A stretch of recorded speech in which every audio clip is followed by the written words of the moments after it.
Saatnya Anda menyaksikan Kompas Bisnis, Saudara, dan yang dibahas di Kompas Bisnis hari ini mengenai yang satu ini, Saudara. Pertumbuhan ekonomi tinggi, tapi PHK di depan mata. Ini terkait dengan di tengah pertumbuhan ekonomi yang melesat pada kuartal pertama tahun ini sebesar 5,61%, ada hal kontradiktif yang harus dihadapi dunia usaha Indonesia, yakni potensi badai PHK. Bahkan Konfederasi Serikat Pekerja Indonesia atau KSPI mengingatkan dalam 3 bulan ke depan ada ancaman PHK terhadap 5 sektor usaha, diantaranya tekstil dan produk turunannya, industri plastik, elektronik, otomotif, hingga semen. KSPI bilang kekhawatiran ini bukan tanpa alasan karena sejumlah pekerja di sektor-sektor ini sebagian sudah diajak diskusi oleh perusahaannya terkait pemutusan kerja. Sementara itu, Saudara, Menteri Perindustrian Agus Gumiwang buka suara soal 5 sektor yang terancam mengalami PHK massal menurut KSPI. Menanggapi hal ini, Menperin percaya akan resiliensi masing-masing sektor dalam menghadapi kondisi saat ini. Hal ini disampaikan Menperin usai menemui Menteri Keuangan pada Selasa pagi di ruang rapat Menteri Keuangan Gedung Kementerian Keuangan Jakarta. Dalam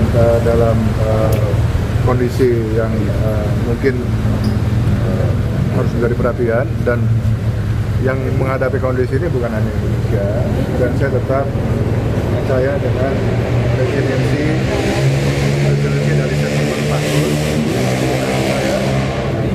Sudah berkali-kali kita mengalami krisis dengan magnitud yang luar biasa, terakhir COVID, di mana teman-teman manufaktur bisa memberikan resiliensinya.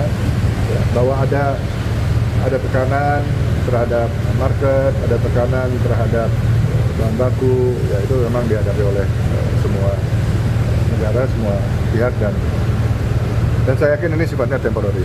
Ya, saya yakin sifatnya. Ya, kalau berbicara soal potensi PHK, kita lihat juga angka pemutusan hubungan kerja pada kuartal pertama tahun ini dalam data berikut ini. Kita lihat, Saudara.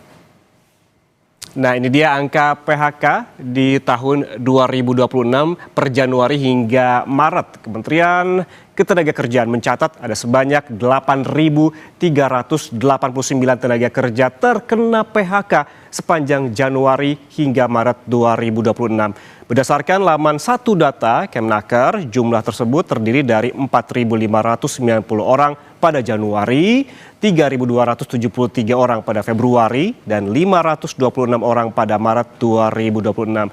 Jika dirinci berdasarkan provinsi, Saudara, yang paling tinggi angka PHK-nya ada di Jawa Barat. Di sini kita lihat Jawa Barat menempati angka tertinggi dengan jumlah di PHK sebesar 1.721, kemudian ada Kalimantan Selatan di 1.071, Kalimantan Timur 915 angka PHK, kemudian ada Banten di 707 angka PHK, Jawa Timur 649 PHK, Jawa Tengah 558 angka PHK, ada juga DKI Jakarta turut masuk dalam 10 besar provinsi yang memang ada PHK yang sangat besar, yaitu sebesar 554.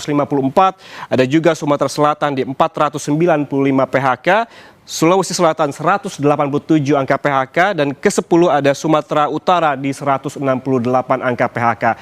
Lalu, Saudara, bagaimana dengan angka PHK selama 3 tahun terakhir? Kita lihat ke data berikutnya.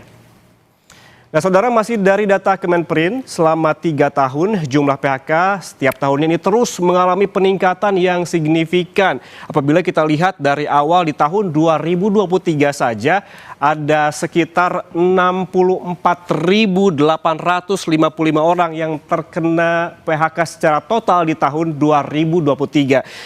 Peningkatan cukup signifikan, kemudian setahun kemudian di tahun 2024 ada 77.965 orang terkena PHK.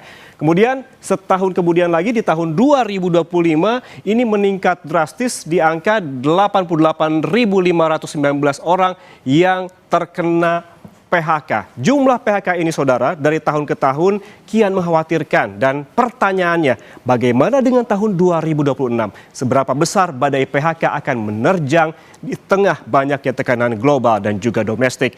Namun jika merujuk pada alasan perusahaan melakukan PHK selama setahun terakhir saja, Saudara, ini rata-rata karena turunnya pendapatan naiknya biaya produksi, berubahnya regulasi ketenaga kerjaan, tekanan produk impor hingga faktor teknologi. Namun, apakah besarnya angka PHK ini berkontribusi terhadap peningkatan jumlah tingkat pengangguran? Kita lihat ke data selanjutnya.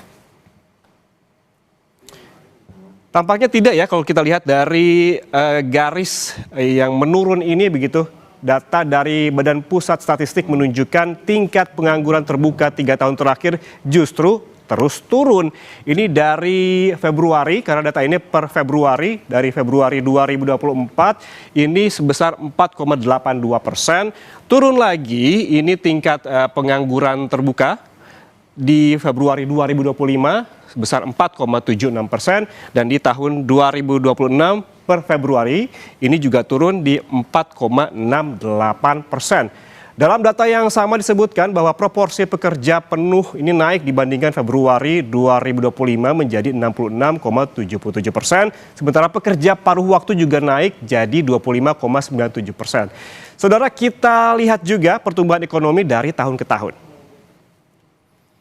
Nah, ini dia saudara, pada kuartal 1 tahun ini pertumbuhan ekonomi Indonesia meroket ke 5,61% dengan sokongan yang paling mendominasi dari konsumsi pemerintah sebesar 21,81%. Kalau kita bandingkan di kuartal 1 tahun-tahun sebelumnya, di 5 tahun terakhir saudara, di tahun 2022 ada angka pertumbuhan ekonomi di kuartal pertama di 5,01%, kemudian ada 5,03% di tahun 2023, di kuartal pertama 2024 pertumbuhan ekonomi juga naik di 5,11%, turun di kuartal pertama tahun 2025 di angka 4,87%, dan akhirnya meroket di tahun ini kuartal pertama di 5,61%. Sejumlah ekonom berpendapat kenaikan pertumbuhan ekonomi luar biasa di kuartal pertama tahun ini karena efek low base alias pertumbuhan yang tinggi karena dibandingkan dengan angka dasar tahun sebelumnya yang rendah, yaitu di kuartal pertama 2025.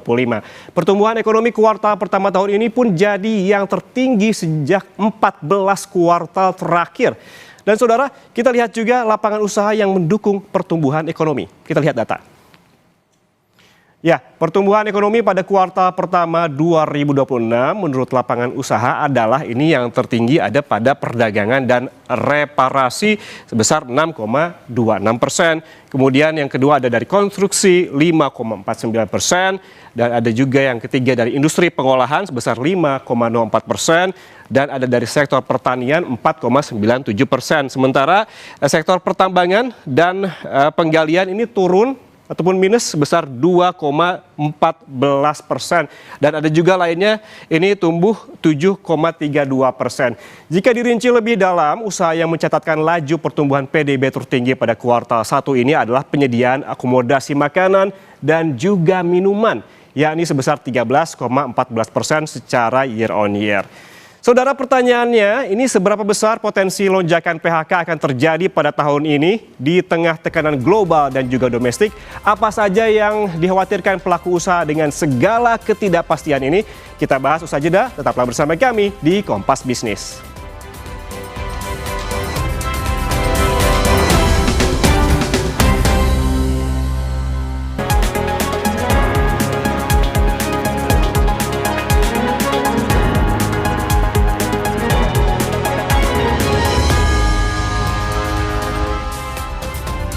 Saudara, di tengah tekanan global dan domestik, seberapa besar potensi lonjakan PHK akan terjadi pada tahun ini? Apa saja yang dikhawatirkan pelaku usaha dengan segala ketidakpastian ini? Kita tanya analis kebijakan ekonomi Apindo, Ajib Hamdani. Selamat pagi, Pak Ajib. Selamat pagi, Mas Ian. Pak Ajib, ini hingga kuartal 1 tahun ini, angka PHK ini terpantau cukup tinggi di angka 8.389 orang. Dari sisi pelaku usaha, mengapa bisa demikian, Pak?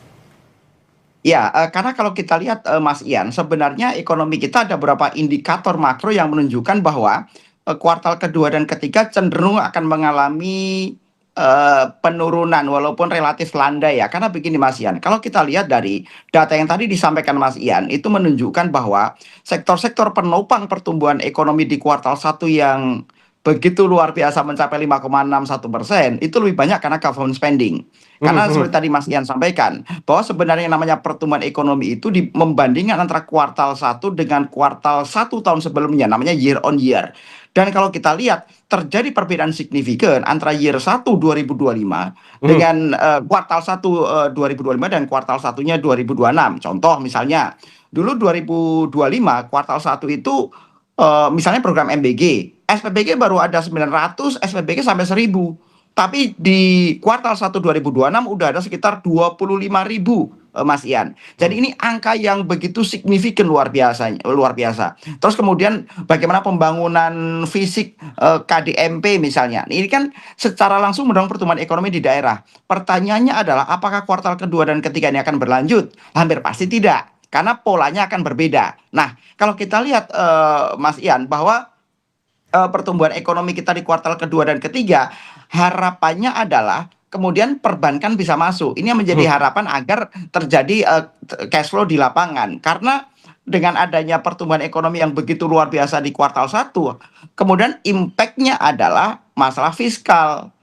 Impact-nya adalah masalah APBN kita yang begitu terkuras luar biasa. Bahkan kalau Mas Ian cermati, itu bagaimana uang kira-kira di kisaran 300 triliun. Uang restitusi yang harusnya menjadi hak wajib pajak, yang seharusnya menjadi hak private sector karena mereka double bayar pajak seharusnya dikembalikan. Tapi kemudian pemerintah mengeluarkan aturan. Akan ada pengetatan, akan ada pemeriksaan ulang, dan lain-lain. Yang ini menyiratkan bahwa kondisi fiskal kita mengalami bleeding yang luar biasa. Nah, sekali lagi pertanyaannya adalah bagaimana Q2. Sekarang begini, Mas Ian, kita lihat bagaimana indikator makro kita memasuki kuartal 2. Kuartal 1 kan selesai di Januari, Februari, Maret, Mas Ian. Kemudian memasuki bulan April, Mei, Juni. Nah, ini kan berarti kita masuk kuartal kedua.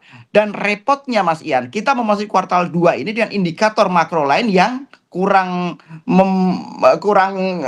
menggembirakan gitu. Misalnya kita berbicara PMI manufaktur kita bahkan memasuki level konstruksi, di mana sebenarnya bulan Maret sebelumnya itu sudah cukup turun di angka 50,1. Tapi bahkan kemudian di fase bulan April kita mulai konstruksi yang mencapai 49,1. Kemudian indeks keyakinan industri, Mas Ian, itu bahkan juga kembali mengalami penurunan, di mana bulan Maret kita masih 51,86 misalnya, tapi kemudian di bulan April kembali turun menjadi 51,75. Nah, indikator-indikator ini yang kemudian menunjukkan bahwa Q2 akan cenderung menurun. Walaupun memang secara cyclical tahunan Q2 akan turun, tapi yang kita khawatirkan turunnya adalah tajam. Kalau di Q1 di 5,61, di Q2 itu kita harus bertahan tetap di atas 5, walaupun 5 tipis misalnya. Nah, kembali kita ke berbicara masalah PHK. Begini Mas Ian, satu sisi memang ada beberapa perusahaan, beberapa ada sektor, termasuk misalnya sektor pertambangan tadi kan juga sektornya bahkan pertumbuhannya minus di kuartal ke-1 2026 ya Mas Ian. Itu kan ya karena di tahun ini RKAB banyak yang belum keluar. Sehingga aktivitas pertambangan belum bisa berjalan normal secara tahunan Mas Ian. Nah, jadi PHK itu terjadi dan ini didukung oleh data dari Apindo yang menyebutkan bahwa sekitar 67% pengusaha itu akan sangat ketat untuk menambah karyawan bahkan even 5 tahun ke depan. Jadi satu sisi private sector yang menjalankan usahanya secara existing, mereka sedang menahan laju penambahan karyawan, tambahan tenaga kerja. Kemudian di sisi lain ada beberapa sektor lain yang mengalami penyesuaian. Bahkan ibaratnya gini Mas Ian, kita ini sedang bukan berdebat tentang masalah nambah karyawan atau enggak, tapi kita sedang survival mode gitu. Tadi Mas Ian juga menyampaikan bahwa kita sedang mengalami daya beli yang mengalami tekanan, kemudian bagaimana sektor ekonomi geopolitik kita yang sedang adanya uncertainty misalnya. Nah, repotnya adalah uncertainty-nya geopolitik kita ini kan memberikan dampak terhadap ekonomi domestik. Contoh, begitu adanya harga plastik naik, ya kita akan mengalami penyesuaian harga produksi misalnya. Sehingga kemudian ketika harga barang naik, ini kan kita repot nih, ketika HPP-nya naik, kemudian barang dan jasa yang kita keluarkan akan kita naikkan atau enggak. Kalau kita naikkan belum tentu daya beli bisa menyerap. Tapi kalau enggak kita naikkan berarti itu akan diabsorb oleh keuntungan yang akan semakin berkurang. Artinya keuntungan yang berkurang, sulit kita untuk menambah karyawan. Nah, kondisi-kondisi seperti itu, Mas Ian. Jadi sekali lagi ada beberapa indikator makro yang kurang mengembirakan dalam kita masuki kuartal kedua. Oke, Private sector itu adalah kondisi survival mode. Kira-kira begitu, Mas Ian. ada indikator-indikator makroekonomi yang memang patut menjadi concern dan juga perhatian dan juga mengkhawatirkan bagi dunia usaha begitu. Tadi juga Pak Ajib sempat membahas soal PMI atau data Purchasing Manager Index yang dirilis S&P Global sebelumnya nih Pak Ajib, ini berada di 49,1 pada April 2026. Ini data terburuk 9 bulan terakhir dan masuk level kontraksi. Apakah dengan data ini, rilis ini, apakah bisa diartikan PHK juga di depan mata di kuartal 2 dan juga 3, karena Anda menyebutkan yang perlu dikhawatirkan adalah nanti di depan kuartal 2 dan juga kuartal 3 karena tidak ada event juga.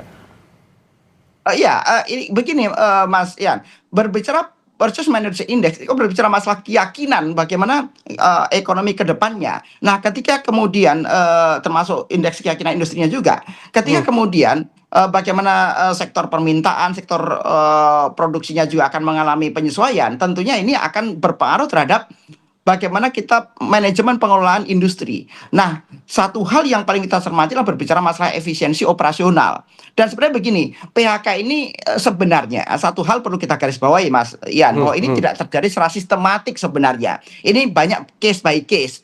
Tapi karena sekali lagi banyak sektor yang terdampak, bahkan kalau kita lihat sebenarnya Mas Ian, ini relevansi dengan data lain misalnya, bahwa setiap investasi yang masuk sekarang itu cenderungnya lebih banyak pada sektor padat modal, bukan sektor padat karya. Hal ini didukung oleh misalnya gini, kalau misalnya kita berbicara 10 tahun yang lalu, Mas Ian, itu setiap 1 triliun uang masuk, itu menyerap tenaga kerja kira-kira di angka 3.000 tenaga kerja. Tapi di data terkini tahun 2025, dan saya yakin terjadi di 2026 juga, setiap 1 triliun uang masuk itu hanya mampu menyerap sekitar 1.200 sampai 1.300 tenaga kerja. Artinya kemudian memang pola investasi yang masuk selanjutnya adalah berbicara masalah high investment, berbicara masalah sektor padat modal dan lain-lain. Tidak menyasar pada sektor padat karya. Sehingga kemudian sektor padat karya ini kalau ingin menjadi engine untuk menjadi job creation, untuk menjadi mesin penyerap tenaga kerja, ya pemerintah harus banyak memberikan insentif banyak kepada sektor padat karya. Problemnya adalah ruang fiskal di kita ini kan lagi sempit nih tahun 2026 ini, apalagi masuki Q2 dan Q3.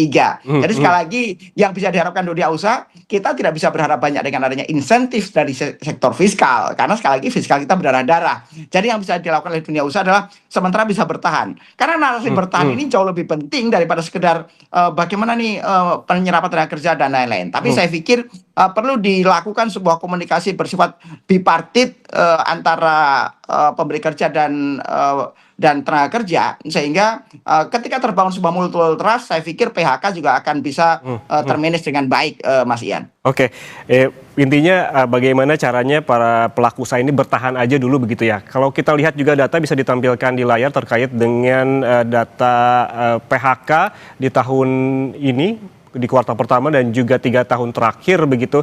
Kita lihat trennya Pak Ajib ini meningkat terus, bahkan di setiap tahun itu peningkatannya sekitar 10.000 orang yang di PHK. Apakah data ini cerminan bahwa dunia usaha tanah air sedang tidak baik-baik saja? Kita jangan dulu bicara soal kuartal 2 deh Pak Ajib.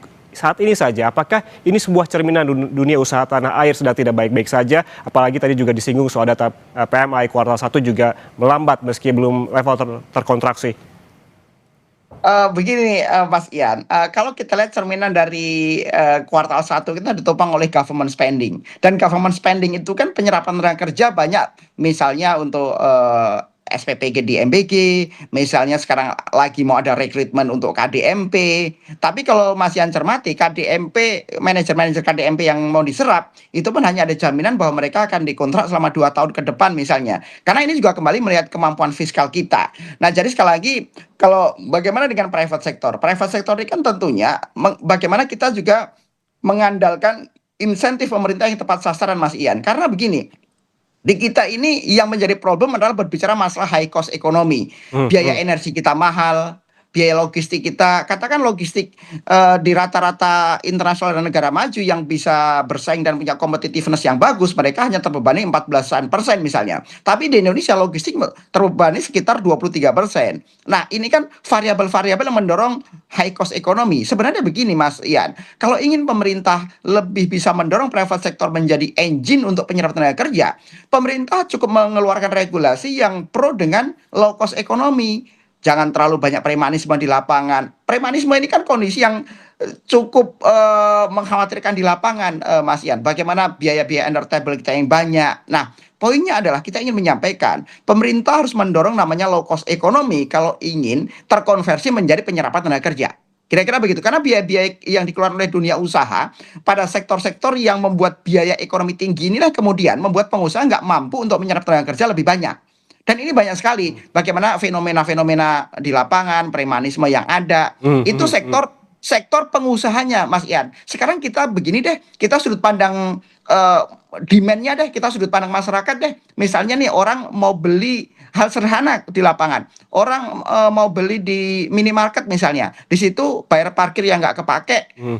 Dia belanja 10.000, dia bayar parkir 2.000 misalnya. Ini kan high cost ekonomi dan orang jadi enggan untuk balik. Ini kan membuat perputaran ekonomi secara formal kita berkurang. Dan bahkan skala yang agak naik dikit misalnya adanya beberapa restoran yang parkirnya ditutup oleh LSM daerah, itu kan bentuk membuat ekonomi biaya tinggi gitu loh. Karena ketika orang mau belanja, mereka belanjanya 15.000 atau 10.000, mereka parkir 2.000, 10-20% untuk biaya yang kebuang gitu, Mas Ian, yang nggak masuk ke sektor formal. Lah, kondisi-kondisi ini yang diharapkan oleh dunia usaha, Mas Ian, sehingga pemerintah bisa mendorong namanya low cost ekonomi, sehingga setiap produk barang jasa yang bisa kita keluarkan itu mempunyai daya saing yang lebih baik, dan itu bisa terkonsumsi menjadi penambahan tenaga kerja dan menjadi job creation yang lebih berkualitas. Begitu, Mas Ian. Berarti ini ada keterkaitan yang sangat erat dengan mendukung low cost ekonomi dengan penyerapan tenaga kerja begitu ya Pak Ajib.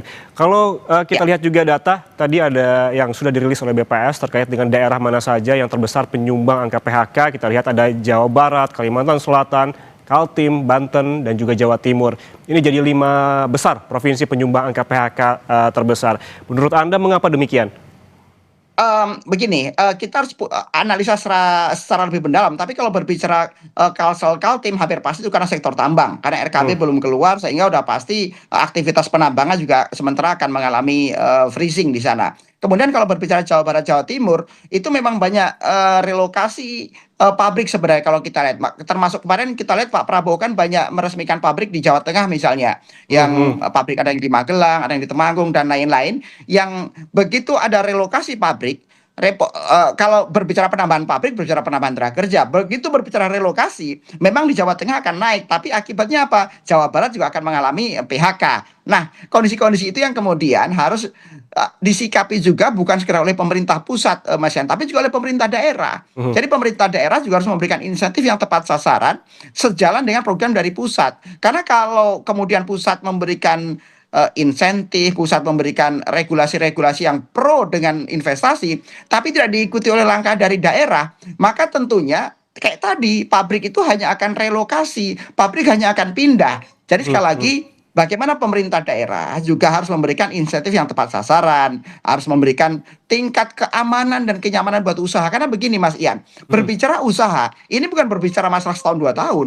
Orang ketika berbicara mengeluarkan capital expenditure di suatu daerah, mereka berbicara 5, 10, 15 tahun lagi sampai payback periodnya tercapai, kemudian mereka mendapatkan untung dan lain-lain. Berbicara 5-10 tahun ke depan, Mas Ian, ini berbicara masalah keyakinan. Ini berbicara masalah bagaimana pemerintah daerah juga bisa mensupport dengan baik. Jadi harapan dunia usaha, Mas Ian, adalah bagaimana pemerintah daerah juga sejalan dengan pemerintah pusat untuk bisa mendorong istilahnya itu lingkungan dan ekosistem yang business friendly. Karena itu yang akan diuntungkan adalah kembali kepada karyawan dan tenaga kerja, Mas Ian. Pak Ajib, terakhir dan boleh singkat saja, apakah menurut Anda ataupun merasa kebijakan pemerintah saat ini cukup mendukung pelaku usaha, dan apa rekomendasi Anda kepada pemerintah agar gelombang PHK bisa diminimalisasi? Berbicara regulasi, Mas Ian, adalah berbicara masalah konsistensi kebijakan dari pusat dan tataran aturannya. Kalau kemudian Presiden berbicara punya program Aksara yang bagus, jajaran kabinetnya itu harus bisa menerjemahkan dengan baik dan maksimal. Jadi harapan dunia usaha adalah pemerintah konsisten menerjemahkan aturan-aturan yang pro dengan pertumbuhan dan pro dengan pemerataan dan ekosistem yang business friendly serta mendorong low cost ekonomi sehingga kita punya daya saing yang lebih baik dan penyerapan tenaga kerja yang lebih berkualitas. Demikian Mas Ian. Baik lagi ya, mendukung low cost ekonomi dan juga ujung-ujungnya ke penyerapan tenaga kerja, dan kita sama sekali tidak berharap bahwa angka PHK akan terus naik karena memang kondisi ekonomi yang saat ini juga tekanannya sangat ada di mana-mana, global dan juga domestik.